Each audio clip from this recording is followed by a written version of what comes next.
ડીસા નગરપાલિકાના ward number 5ની મહિલા સદસ્ય મધુબેન કેલાના પુત્ર ધવલ કેલા સામે ગંભીર આરોપો સામે આવ્યા છે।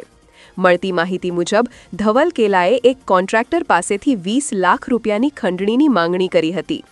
તેમને વારંવાર પોસ્કો અને નાર્કોટિક્સ કેસમાં ફસાવાની ધમકી આપી કોન્ટ્રાક્ટર પર દબાણ બનાવવામાં આવ્યું હતું।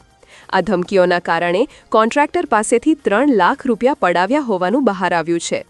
જણાવાયું છે કે 2 મહિના અગાઉ ધવલ કેલાએ વોટ્સએપ કોલ દ્વારા રૂપિયા માંગ્યા હતા।